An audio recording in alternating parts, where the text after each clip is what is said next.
Thanks for joining us, everyone, for this live Healthy Living event that has pediatric endocrinologist Dr. Mohammed Jabbar talking about growth hormones, diabetes, and thyroid. For the first time ever, we have a patient that should be joining us to answer your questions, so you can hear straight from her about her experiences. Dr. Jabbar is board certified in pediatric endocrinology. He's had fellowships at both North Shore University Hospital and Brookdale University Hospital Medical Center. Now he is a statewide expert helping families all across Michigan get through issues with diabetes and thyroid, as well as helping families navigate growth hormones here at Hurley Children's Hospital. We're going to address all of those medical issues separately, so you can ask specific questions on each topic. If you have a question, you can text me. Text at 248-935-2562 or post your question on Facebook or YouTube.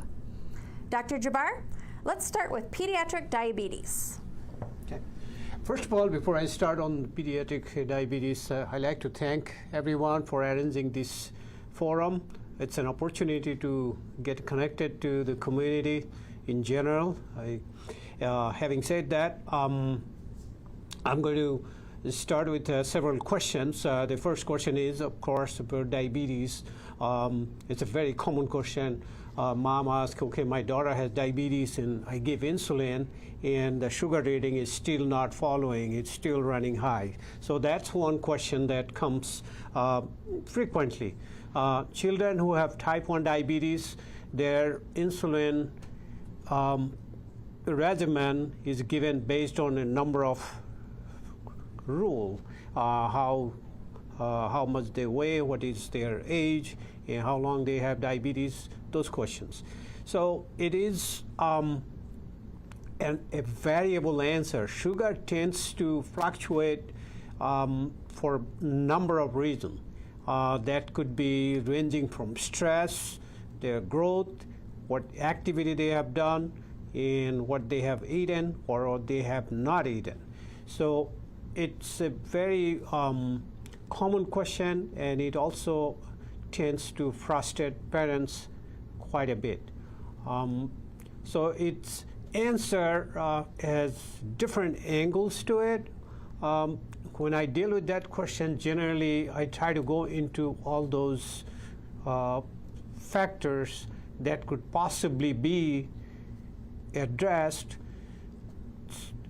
on the phone. So that is one way to look into it.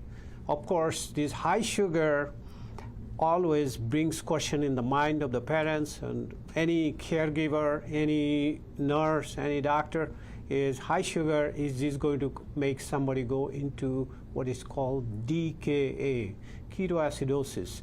And that's a serious illness that requires intensive care and that requires a lot of time to correct it. So the parents do go through those questions, those nightmare situations every so often if they have a child with diabetes.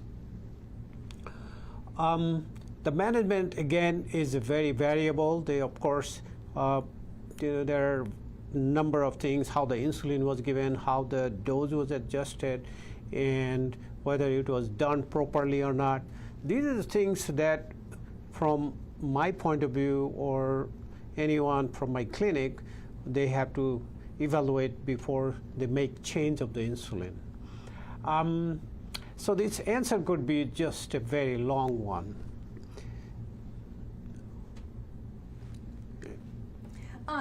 So if you do have questions on pediatric diabetes, you can text us now, 248-935-2562, or post on Facebook or YouTube. The first question is can my child still play sports if they have diabetes? Yes, answer is yes. The answer for that question is very frequently, we answer these questions so often. 5-year-old or 10-year-old or a teenager just got diagnosed and he goes to school, and there's always anxiety about whether the sports should be there. Answer is yes. It's a universal rule. All endocrinologists, pediatric endocrinologists, follow the rule. A normal activity should be maintained. Absolutely. So, of course, there are few instruction that applies to that. How before the sports start, what kind of sports that is, and how of course it's a person-to-person variation that can also be taken into account. So answer to that generally is yes. We try our best to keep somebody in sports, whatever sports he likes. And you were going to talk about the pump, right? That's something different than maybe when, adults started out when they had type 1 diabetes. There's a lot more things you can do to monitor it, right? Yes.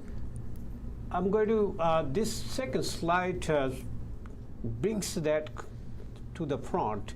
Insulin pump is a new, relatively new method of providing insulin for children with type 1 diabetes. I also show in this picture there is this device called a glucose sensor.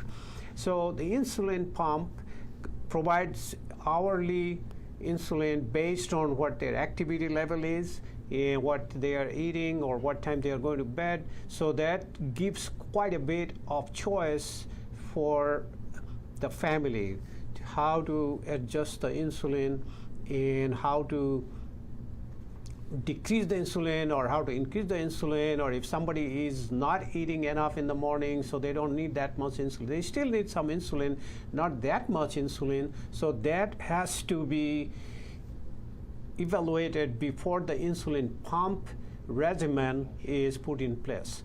But it is a very useful method of treating diabetes these days. It's very popular. The other device called the glucose sensor, just a simple thing. It senses the glucose, so it avoids the finger pricking part of it. And finger pricking is a very painful method, and it's for whether it's for a young child or a teenager or an adult. We all know that is a very, very painful situation. So this sensor avoids that situation, and you could keep the sensor in place for 7 days or sometimes even 10 days. So that will give you the blood sugar profile day in, day and night, and that helps adjustment of the insulin. So this is a fairly new method, but it's quite popular these days. It requires some preparation of the family. The parents have to know, or the caregivers at home needs to know how that is done. But once somebody gets started with it, it's very, very useful and simpler method rather than doing finger poking 4 times a day or giving 4 shots every day. Oh, this is kind of sad. Someone says, I feel guilty my child is diabetic. What could I have done differently? Okay. You're not the only one. I must say, I hear it's just any medical condition. Any physician, you ask, they will say, okay, no, not just diabetes, a variety of other medical conditions too. We do have some inner feeling that, hey, did I do something wrong? Answer is absolutely no. For sure, diabetes is kids' diabetes, absolutely nothing to do with anybody doing anything wrong, because most of it is determined by the immune system, and it is that immune system is linked to the genetics of the person. And we are not going to be able to say, well, somebody did something wrong, because it's absolutely not. Type 1 diabetes is always a condition that the body just makes it on its own. So, but over the course of time, people get better. I mean, once we see that, okay, so there is a light at the end of the tunnel. I mean, these kids have normal life. I see the positive things when somebody asks this question. I say, okay, no, so let's deal with this question. Get this behind. You will be okay. So, and after a day, after 2 days, after a week, after a month, people get used to it, and then also, it's such a common condition. We see the families interact with each other. So it takes that question somewhat on the background. It says, okay, yeah, we understand that. And these kids are otherwise healthy, normal. So they should not have any limitations in their life. So, but that question I understand, it's genuine. And it's a human nature, I would say. Great answer. Let's move on now to a problem many families have questions about. They don't think their child's growing the way that they should be, and they aren't sure what, if anything, can be done to help. Dr. Jabbar, talk to us about growth hormones. Okay, so I'm going to move on. Let's see if I can. Okay, so inadequate growth. So this is a question that a child has to grow, okay? That's just a universal rule. No question about it. A baby, from baby onward till they're adults, young adults, so the body has to change. So it's a common question in endocrinology. As a pediatric endocrinologist, definitely it's a big chunk of our activity in the clinics. The growth has so much reason for not being right, okay? Starting from nutrition, or starting from a child who had some prematurity related questions. And these are just simple things that come in there. Of course, the child's growth pattern also is going to depend on how the parents are. That has to do with the genetics. So I put this in my one slide here. Say if the mom is 5 feet 3 inches, dad is 5 feet 6 inches, so we take it, okay, so the child is going to be short. However, I also tell the staff or the resident physicians that the mom and dad's height is important. That's the first thing, but there are still other things that could be playing a role. We're not going to ignore those questions. So if it's not adequate nutrition or hormone-wise, let's say most important hormone comes is the thyroid hormone and the growth hormone. And this requires attention and prompt diagnosis. So there is still some lanes through which we proceed. We just don't say, okay, so your genetic is this, so we leave you alone. So it's a personal challenge that I take to find out if a child is not growing well. The family physicians also investigate them, and they know the fundamental test and how to proceed into that. So your family physician will also be able to guide you or get some initial evaluation, and then if at some point they see that the growth is still not occurring, then we go into the growth hormone. So the growth hormone comes somewhere at the second or third step of this evaluation process. And it requires a little extra testing, but we deal with this pretty frequently. If you text your questions on growth hormones now, Dr. Jabbar will answer. Text your questions to 248-935-2562 or post on Facebook or YouTube. Let's start with Sarah's question, and she's asking, why is the dose determined by weight and not by the severity of your deficiency? Okay, so that is a good question. Thank you for asking that. I also like to say, I think the simple way to answer this is that whatever growth hormone we're giving, it has to be diluted. Let's say somebody is 50 pounds or somebody is 70 pounds. So the medication, there's one rule that follows that it is distributed in the rest of the body.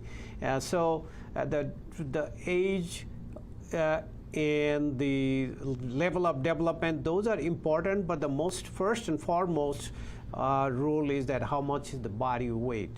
And there are many other medicines, I must say, that goes by the body weight. If somebody takes antibiotic or some pain medications, so that is where it does. Severity of the growth hormone, the way as of now, maybe in the future it might change, but so far this growth hormone that is being used for treatment for growth hormone deficiency, the dose based on the weight and the age, puberty or adolescence, sometimes there is a need for adjustment. But so far, for the last more than 30 years, this biosynthetic growth hormone is in use. That dose criteria based on the weight has been effective. I suppose if it is not effective, if there is not adequate growth hormone response, or growth response to the treatment, the dose could be adjusted somewhat a bit. There is some in the growth hormone area, there is some other condition, not just straight growth hormone, but some other genetic condition. Those children need growth hormone. One of them is called Turner syndrome. They do need higher dose. They don't just go by the body weight. So there are, research-wise, there are something that come, I would say,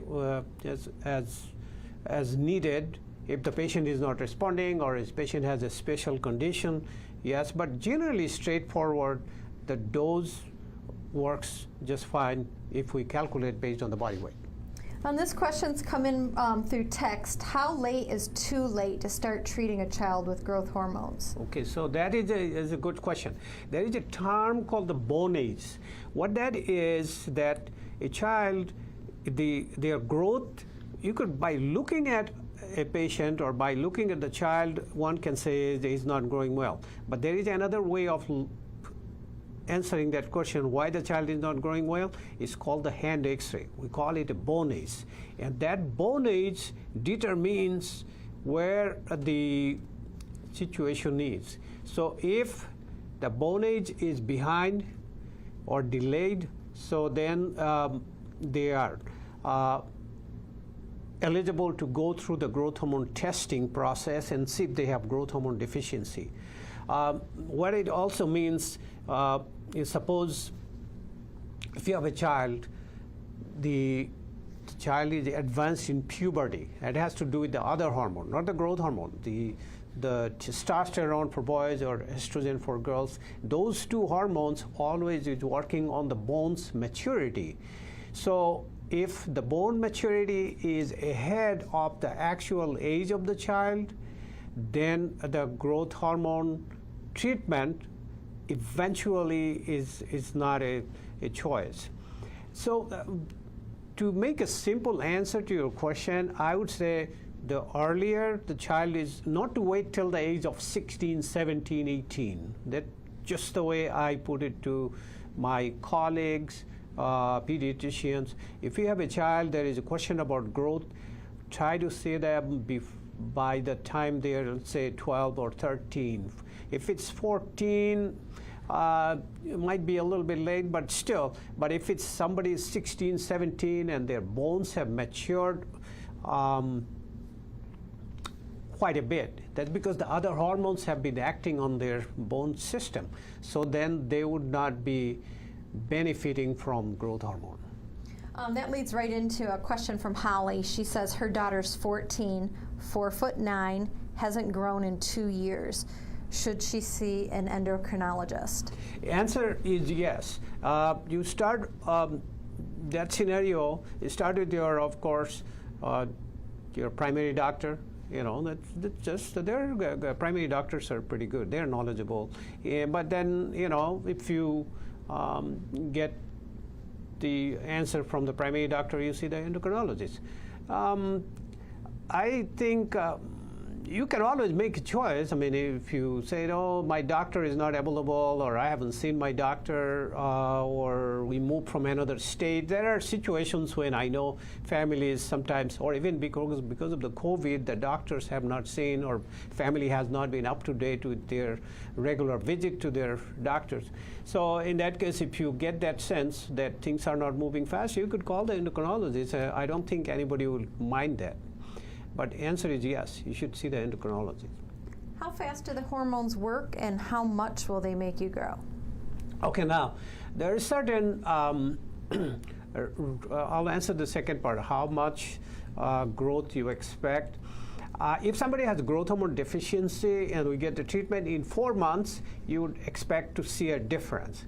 And that is, I have a rule that I say, just general, that at least 1 inch in 4 months. So in a year, you talk about 3 inches. So in a year, 3 inches growth is quite a bit of growth, and that makes a difference on the growth chart. How fast does it start working? It's a daily injection given, 6 days a week. You're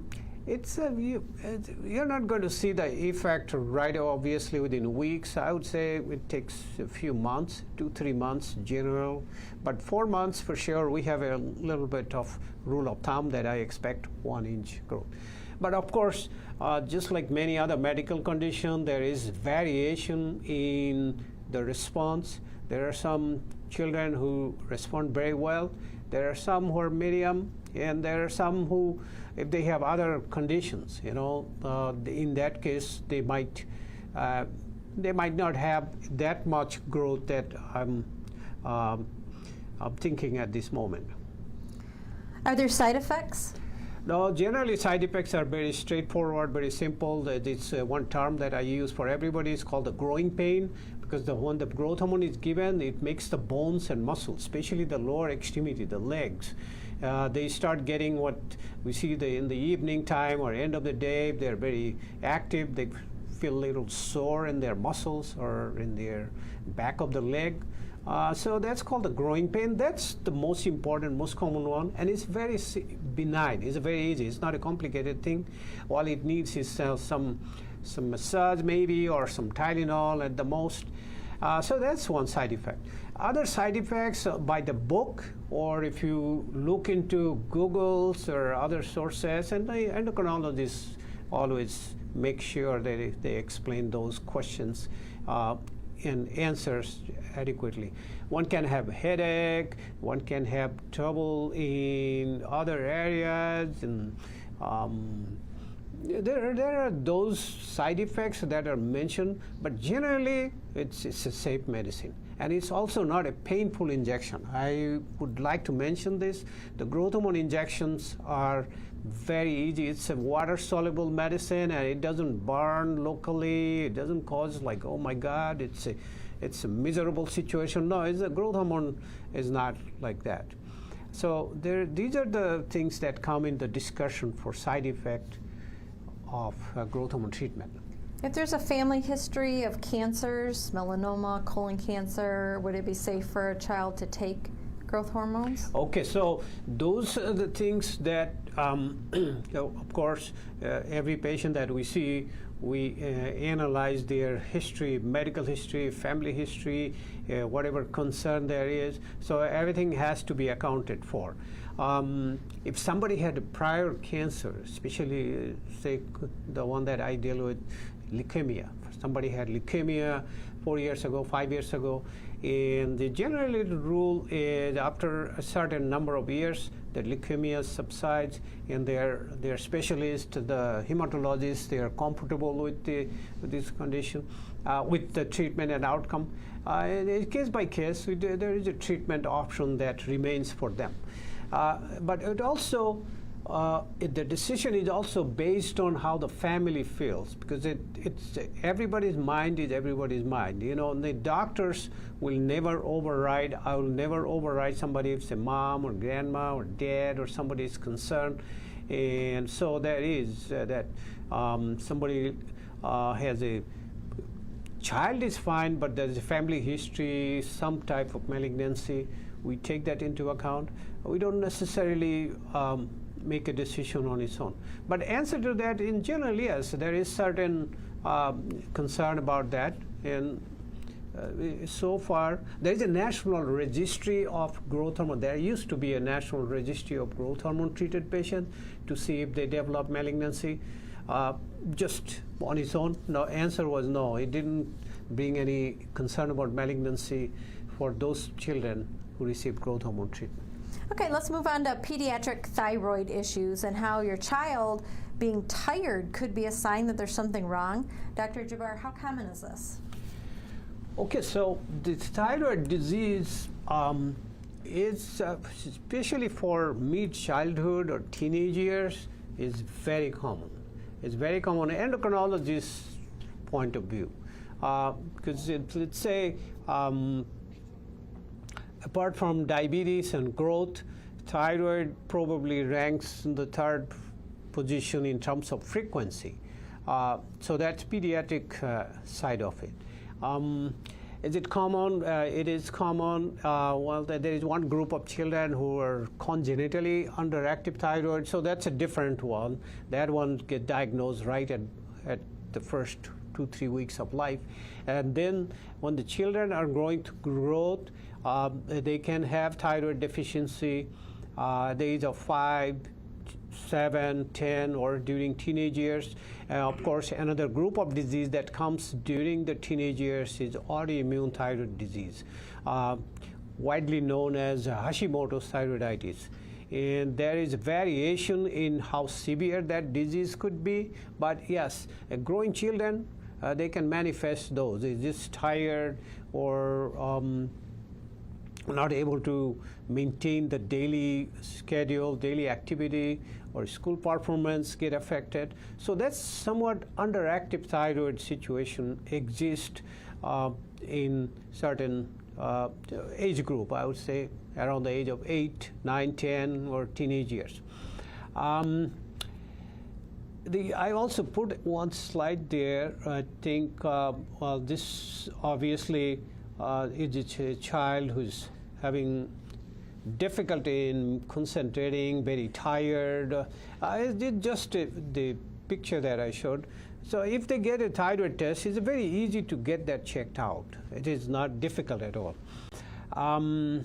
So it should be, I think it should be checked out for those. The other one that's happens for teenagers, hair loss, very tired. Any pediatrician you ask, they will say, well, tiredness for a teenager could be so many reasons, which is just true.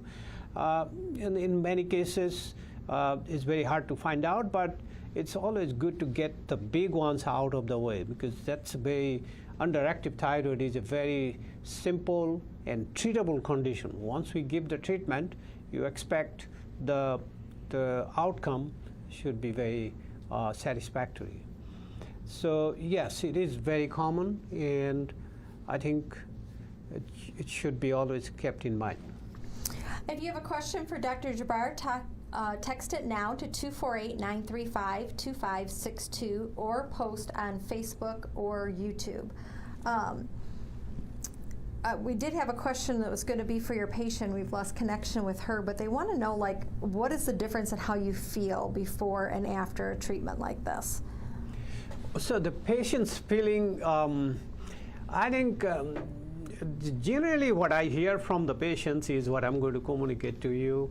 The parents always, they say, okay, has that made any difference? So I always look into what was the symptom or what was the sign before this treatment was initiated. So say I was sleeping a lot more, feeling a lot cold, or very tired. Now after 4 weeks or 2 months of treatment, I see their blood test results are better. So then I go say, what happened to those 3 or 4 initial complaints? So I focus on those. Generally, the answer is positive in sense that, okay, tiredness or lack of energy, all this not interested in doing things. So those things generally get better if it's a thyroid problem. But then there's another situation though, somebody gaining weight a lot. Let's say a growing child having a lot of weight gain, the thyroid test is done, thyroid, not quite a sure diagnosis, maybe a little bit borderline, very mild type of underactive thyroid. Their response with the treatment, not necessarily like a big plus, oh yeah, everything is solved, every problem is solved. Because the weight, especially if somebody is overweight, that by itself may play a role in their being tired. So, but in vast majority, when it's a standard diagnosis and nothing else is going on, they feel better. And how often do they have to go to the doctor? So the thyroid patients, so once they get their treatment started, No, they don't have to go too much. I mean, I think somewhere about 3 to 4 months point, they get one evaluation. And if it's an older child, 6 monthly or once a year. But if it's a little baby, the younger the age, the rule is always the younger the child, the more closely it should be monitored.